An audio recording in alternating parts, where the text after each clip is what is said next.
Well, hey there, pharmacy owners. Dr. Lisa Faast here, and I'm going to talk to you today about the number one pain point with pharmacy owners, which is cash flow.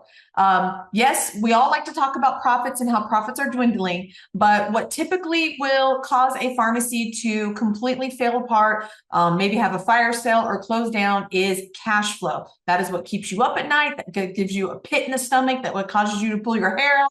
It's cash flow. So I got a great question inside our Facebook group. And if you're not a member of the Diversifier X Facebook group, it's completely free. Go to Facebook and join it. We'll put the link below.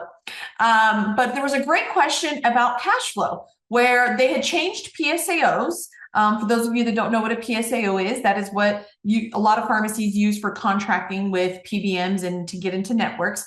And so they had changed PSAOs and they are experiencing a cash crunch. They said, oh, cash is down about $250,000 so far this year.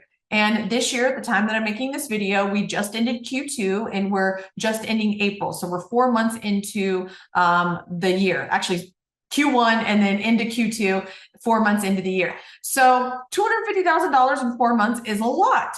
And so on this Facebook post, people are asking her questions and giving feedback. And she was wondering if it was the new PSAO. Is there something different with that PSAO and, that's causing the cash flow crunch? And, in between all the comments and stuff that I was reading, she mentioned that she has grown this year by 30%. And I was like, ding, ding, ding, ding, ding. That is probably the cause of the cash flow, moreover than anything else in the pharmacy. A lot of pharmacies don't understand when you finally are succeeding, when the marketing is working or the employees are doing well and the doctor detailing is working, when everything's working and you're finally growing, that is when you will experience the most painful cash flow crunches of your pharmacy ownership career. I know this. I almost grew myself out of business multiple times in my first pharmacy because I didn't really understand cash flow back then.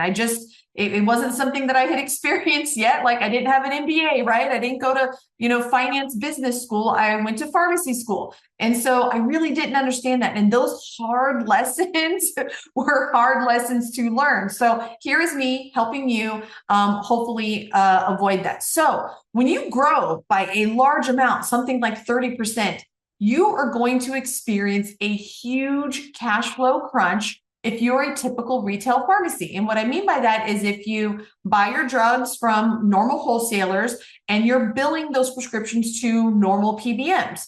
And that is because when you grow rapidly like that, you're consuming a lot more drugs. You're consuming your orders for your drugs are rising, right? And your billing to PBMs are rising. But when you bill to PBMs, you don't get that money right away. There's a delay in the money, but yet there isn't the equal delay in paying your wholesaler. So you are paying your wholesaler far earlier and far more frequently than you are getting payments from the PBM. And so when you grow very rapidly, now I didn't get the details from this particular person. I don't know if she did any additional hires. Obviously, if you grow by 30%, you might have to do that. Other fees increase, right? Maybe the vials she's using, the amount of labels that she's using, switch fees, transmission fees, like her other operational costs have increased, right? So you're doing 30% more, and you're billing, 30% more probably too, but there's a delay in that payment. And so if you're continuously growing, it will always feel like you never have enough cash because pharmacy is a cash poor business model. That is why I focus so much on non-PBM revenue for pharmacies, because that is something more we can control. We can't control when we get paid from a PBM, right? We would all love to get paid the very next day from a PBM, and a lot of our cash flow worries would be gone and out the door. But that's not the way our industry is. At least, again, if you're that typical independent pharmacy. So chances are for this pharmacy owner, it had nothing to do with changing PSAOs. It had nothing to do with really like reimbursement rates or things like that. Like all of those things are a factor, but her cash flow crunch most likely came that she was successful, right? Like she's having pain and anguish and despair because she was successful and she grew her pharmacy by 30%.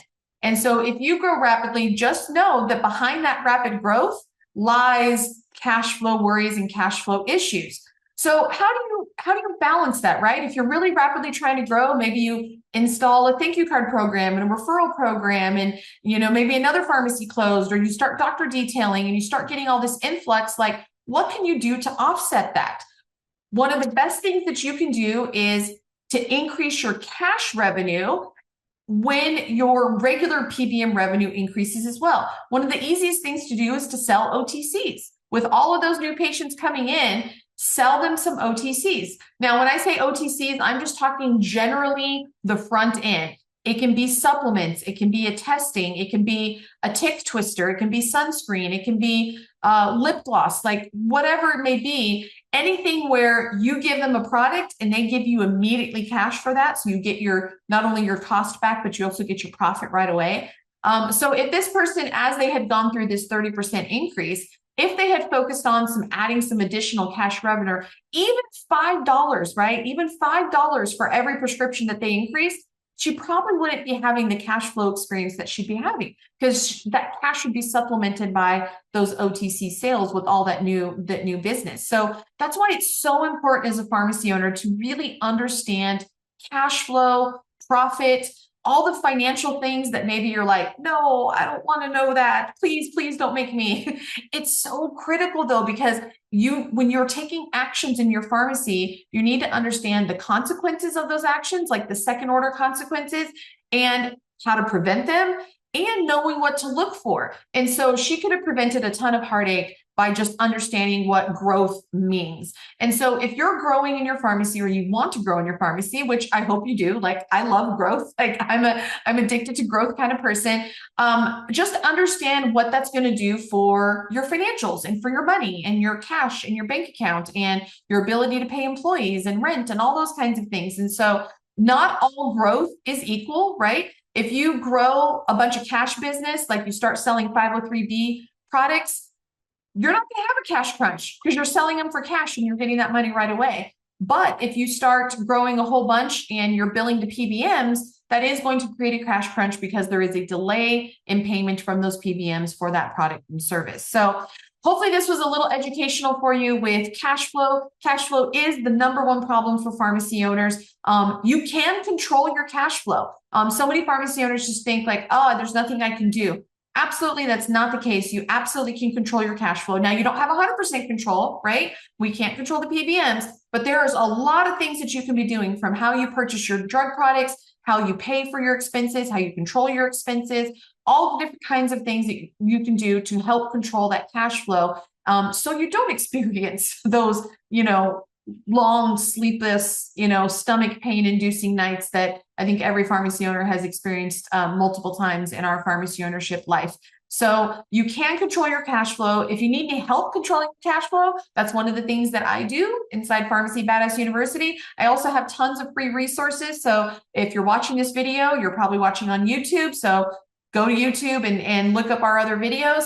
If you're listening to our podcast, we got lots of other episodes. A lot of them talk about ways to improve cash flow. I'm here to help you. I want you to love owning your pharmacy. I want your pharmacy to be continuously profitable, no matter what situation, our strange, weird industry throws at us. I want you just to love it and for it to be a blessing to you. So hopefully this was helpful.